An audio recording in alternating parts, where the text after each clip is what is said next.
Aynı ile yaz ha. Başlık da. Selam.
Yani şu anda Güneydoğu Anadolu bölgesinde ve özellikle Batman bölgesinde hani battaniye satışları biraz daha hani talepler, ürünlerin fiyatları artmadan işte insanların talepleri oluyor şu anda. Biz hazırlık yapıyoruz, hazırlıklarımıza devam ediyoruz. Siparişlerimiz genel olarak yolda olanlar var, fabrikada üretimde olanlar var.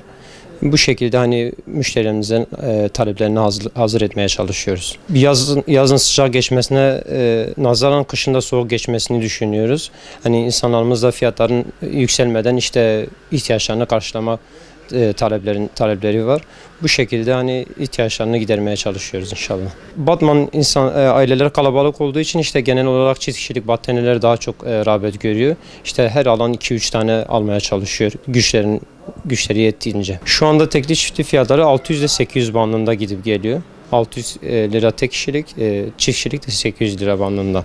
Yani tabii daha yüksek fiyatlı olanlar da var, daha düşük fiyatlı olanlar da var. Ortalama 750-800 civarına kadar giden var tek kişilikte. 1000 liraya kadar da yükselen var. Kaliteli bir battaniye çift kişilik 1500 liraya kadar da var. Ortalama %15'e yakın bir artış öngörülüyor, 15-20 arası. Buradan vatandaşlara tavsiyemiz yani ihtiyaçlarını erkenden karşılamalarını istiyoruz. Hani kendileri için daha iyi olur. Havaların bir anda soğumasıyla beraber battaniye olan talep, rağbet arttı, oldukça arttı. Bu talebe yetişmekte biraz da zorlanıyor olsak da yine de müşterilerimizi mağdur etmemek adına stoklarımızı erkenden tuttuk. Fiyat bilgisine gelirsek müşterilerimiz zaten genel olarak kış başladığı andan itibaren battaniye taleplerinde bulunuyorlar. Çünkü kışın tam ortasında ilerleyen zamanlarda fiyat yükselebilir diye erkenden önlemlerini alıp tedbirlerini alıp gelip battaniye ihtiyaçlarını gideriyorlar. Bizim buralarda malum insanlar, aileler kalabalık, çocuk sayısı fazla olduğundan ötürü bir değil 3-4 tane aldıkları da oluyor. Bu durumda tabii fazla aldıkları için de fiyatta daha iyi yardımcı olabiliyoruz. Fiyat aralıkları ise tek kişilikler 600'den başlıyor, çift kişilikler 850-800 bandından, kaliteli battaniyeler o fiyatlardan başlıyor. Tabii 1500'e kadar kalitesine göre fiyat değişiklik gösterebiliyor.